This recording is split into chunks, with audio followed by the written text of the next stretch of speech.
If you're going to take the risk of running advertising online, shouldn't you get the benefits of learning from someone who's in the platforms every second of the day? Welcome to BidPixel.com's Marketing Ear Biscuits, the original podcast dedicated to digital advertising run by two Aussie guys who ride around in kangaroo pouches and drink Fosters and 4X beer. Jay Janice, welcome back to part 2 of what to do over Christmas with Facebook advertising. Or what to do over Christmas. So this one is what to do after the Christmas rush, what to do after shipping deadlines are cut off for e-commerce stores, and what to do in general as everything goes quiet when people are taking time off over the holidays. So, mate, 5 things we're going to talk about today. I can't promise 5 again. I can't promise that it'll stay at 5. It always tends to creep up as I take notes. Mate, number 1, scaling back to protect profits after either shipping deadlines are out for e-commerce or everyone's on holidays. Yes or no? Yes, kind of. Cool. Do you want to explain that to me? We'll touch on the kind of. So scaling back, I think, is probably one way to put it. Another one is looking at what your objectives are. Do your objectives need to change? Yesterday we spoke predominantly about e-commerce, which is probably what this episode is going to be predominantly about. So last thing we want to do is, spend $100,000 a month in advertising in December, get all the sales in, and then the 16th or 17th of December hits. What's the cutoff date this year? The 15th, is it? We'll say about 15th for our customers here in Australia, yeah. So I think last year was the 16th. So whatever that date might be, and then continue advertising at the same spend for the same objective when people have already bought, all these shipping dates are finished. So the last thing you want to do is just kind of keep spending all that money so that the profit that you've made in December gets chewed up in January from potentially a poorly organized campaign or a campaign that's not suited for that period. That's it. So I think that's the key one there. If the campaign is not suited for that period, once shipping is cut off, make sure you scale back that portion of your advertising because you cannot fulfill and you will get bad customer experience. Instances around that would be if you've got a bricks and mortar store. Let's change from a broad e-commerce shipping style campaign to a localized campaign. And actually your call to actions and your driving point there is then that we are local and we can get products to you right up until the end of Christmas Eve if you do have a bricks and mortar store. So definitely changing your messaging in that regard. Yeah. Right. And you can even get as detailed as, because the shipping times do change state to state. If you're in Sydney, shipping times are different from, say, Perth or middle of Western Australia, for that matter, to what they are Sydney Metro.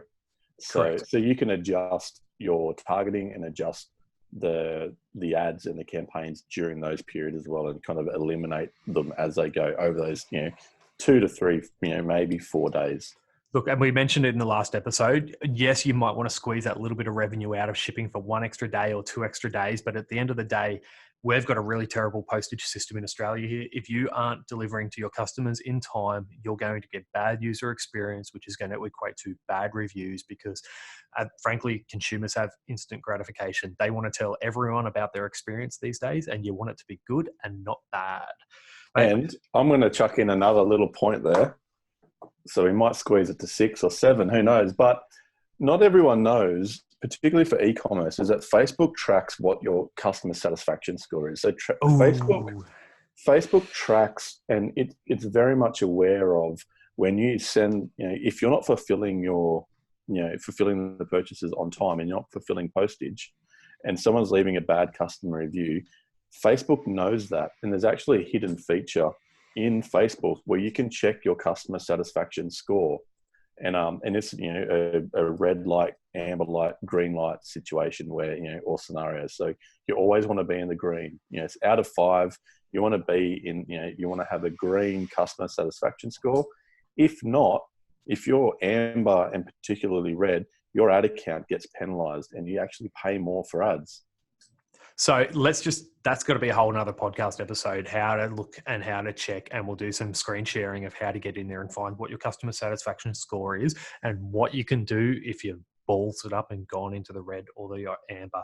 So quickly back to our first point, scaling back to protect profits. What's the use case that we had a year and a half ago, or nearly 2 years ago now, without naming who the customer was?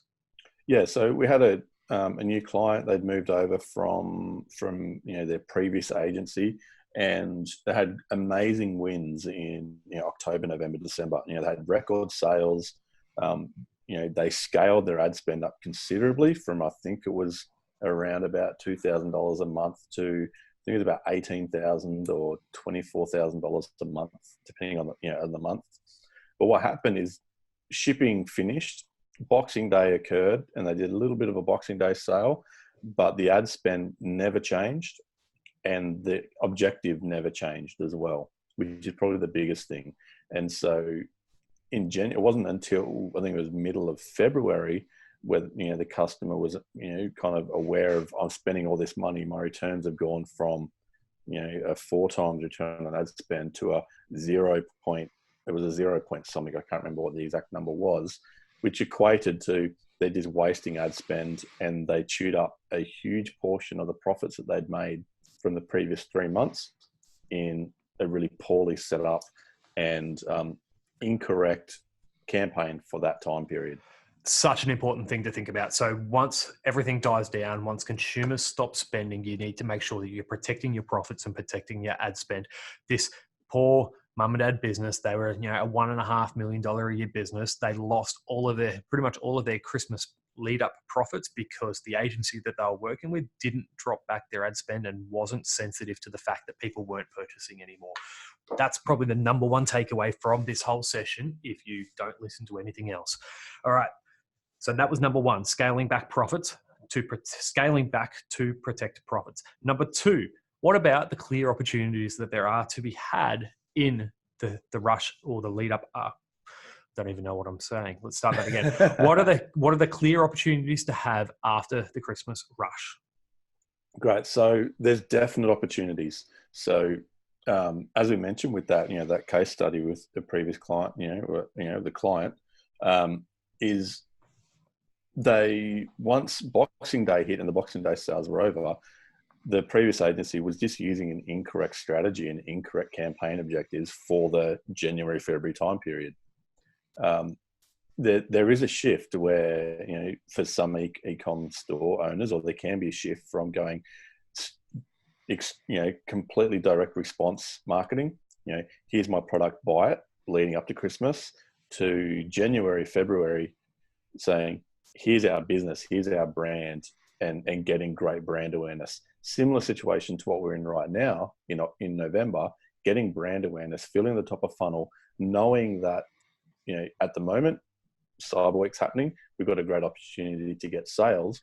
January is a great opportunity where CPMs are low, competitors,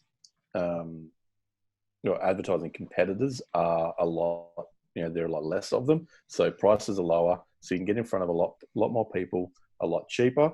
And if you're doing that with different objectives, you're really setting yourself up in a good position for the rest of the year, for the next season. So fill back up the top of that funnel with people that aren't necessarily going to purchase now, but you can warm up and create an audience for people who are going to purchase once those credit cards stop melting. All right. Yeah. So I'm going to swap the next two. Luckily, I didn't say what they were before we started this. The next tip that we've got after Christmas is thank your customers and give them an offer. So spend a bit of your budget putting ads and putting messages out. And this needs to be omni-channel. You can do it via email as well, but thank your customers and go out of your way to let them know that you appreciated their business. That's one of my number one hints after Christmas is we spent all this time before Christmas filling our funnel and attracting new people to our business. Let's make sure we then go above and beyond and thank them for their purchase and thank them for their time with you and win them over to come back time and time again. Yeah, one thing we notice is in e-commerce in Australia is people love buying from those smaller e-com agencies because of that, I guess it's that sense of personalization and that, the personal touch. You're not buying from a large corporate. And that little bit of, that thank you, like, this is who we are. Thank you so much for your business. you're a value client. And if that's via a short video in January, February, that's amazing. Not only is it cheap to do, but it's just great goodwill as well.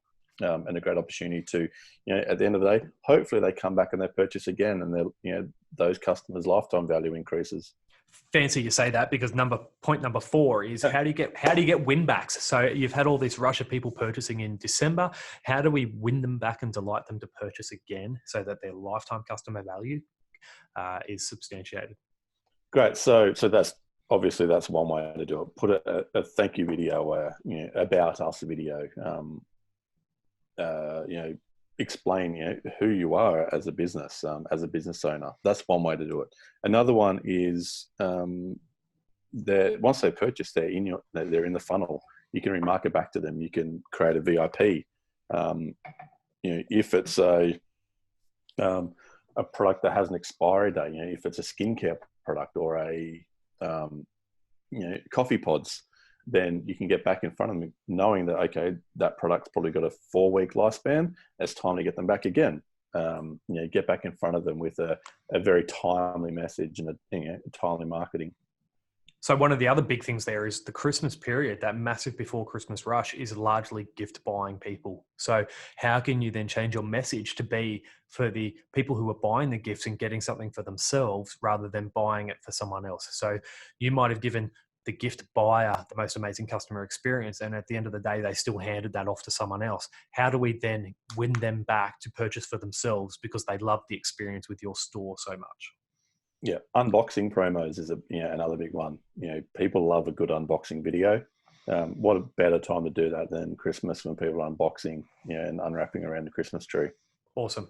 Very good. All right. So the first one we talked about was scaling back ads to protect your profits. The next one was, what are the opportunities? So you've got cheaper CPMs and you've got a greater brand experience potential after Christmas. The one that we discussed after that was thanking your customers. So be that person that reaches out and spends a little bit of time thanking the people who purchased off you. The fourth point was, put some win-back offers in that. So thank them, but ask them to come back again. So the lifetime customer value goes through the roof with this, and you create a better experience and lifelong customers.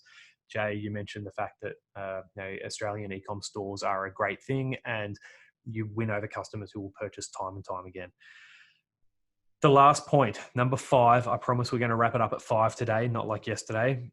I want to know your questions on maximizing profits when everyone else's credit cards are maxed out. So we want to know your questions through this period over Christmas, and we want to answer these questions for you. We know that you're concerned. We've just touched on 4 things that you can do after Christmas, but at the end of the day, generally everyone's credit cards are maxed. Homeowners are getting rates bills, water bills, and electricity bills. What do you want to know? What are some hard-hitting questions, and ask us for some use cases or examples of what we've done to maximize profits when credit cards are maxed?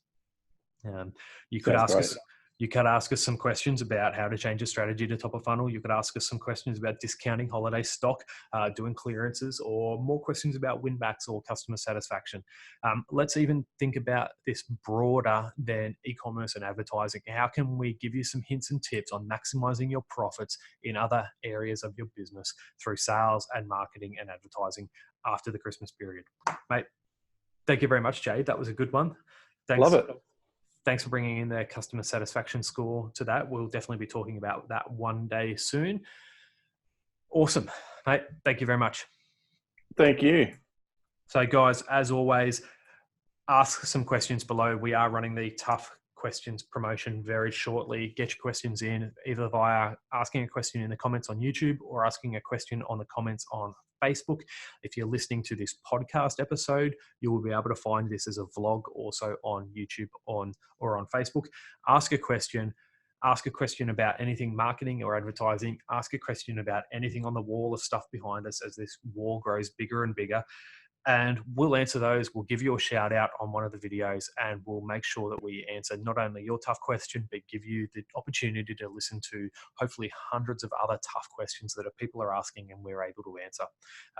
Jay obviously will be an integral part to that, but we're also going to bring other people in there as well. So we've got website developers, we've got conversion rate optimization guys.